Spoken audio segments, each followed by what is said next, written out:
Warning: the SCP Foundation audio archive is classified.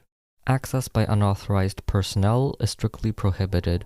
Perpetrators will be tracked, located, and detained.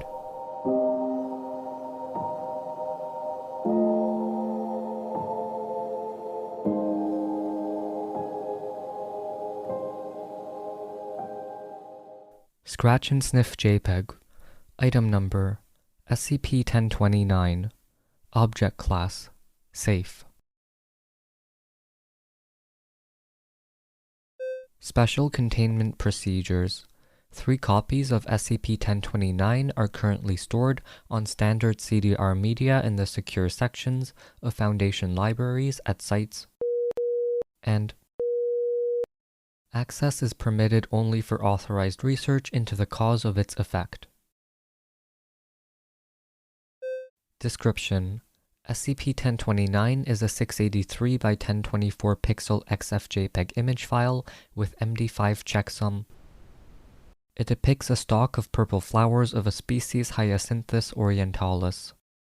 When displayed full size on a computer monitor and the surface of a screen is gently rubbed with a finger, skin proximity appears to be necessary to trigger a reaction. The flower's distinctive fragrance is released in the manner of a scratch and sniff card. Air samples taken while rubbing SCP-1029 induce the perception of a same floral sense when later sniffed by test subjects, suggesting that SCP-1029 has a definite physical, rather than purely mental, effect. Chemical analysis of air samples is in progress. For the image's unusual response to occur, pixel-for-pixel reproduction of SCP-1029 appears to be necessary, along with color rendition capable of differentiating all the color values present within the range. While most CRT monitors are capable of showing the effect with no specific adjustment, many low-end LCDs and most panels older than years have failed to yield a detectable smell. It should, however, be noted that SCP-1029's odor does not vary in strength depending on image quality. It is simply not produced at all if the image was not reproduced within certain parameters. Reducing the image's color depth, rescaling it to a smaller size, or applying any lossy image processing or editing procedure, including JPEG recompression, have been found to produce an image which does not display SCP-1029's anomalous effect.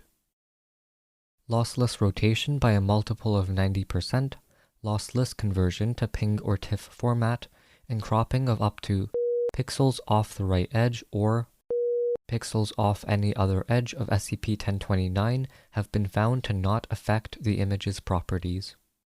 Uncorrupted digital copies of the file in any form or medium appear to retain the properties of SCP-1029.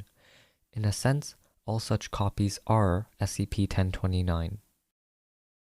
SCP-1029 was discovered by Agent on a web image gallery at URL on while browsing using a touchscreen computer.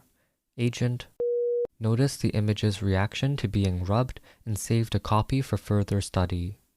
The full-size original image file, 4752 by 3168 resolution, produced by a 50 camera according to its XF metadata, has also been downloaded from the same site and does not seem to exhibit the same property as SCP-1029. Thumbnails and other derived images on the same site are also similarly lacking in SCP-1029's effect.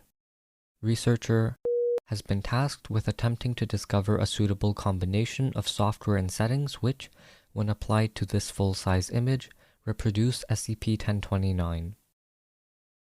Agent has been tasked with cracking into the web server, ascertaining the extent of distribution of SCP-1029, and removing SCP-1029 from public view.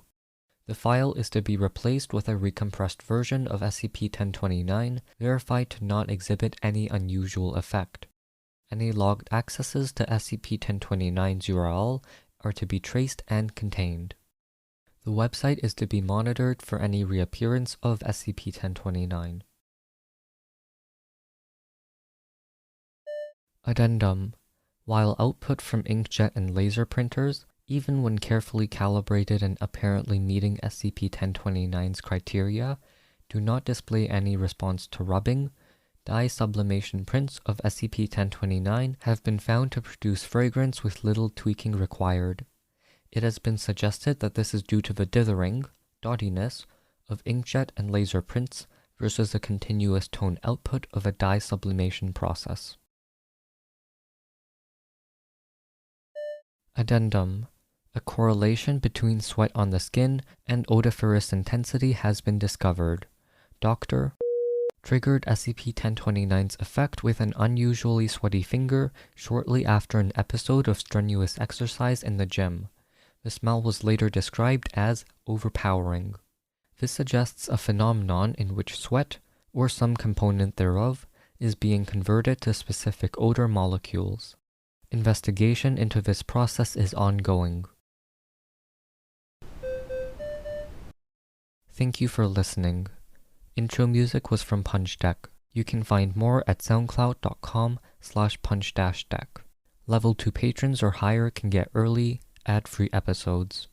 Rating, reviewing, and sharing always help. Thanks for listening, and I'll see you in the next episode.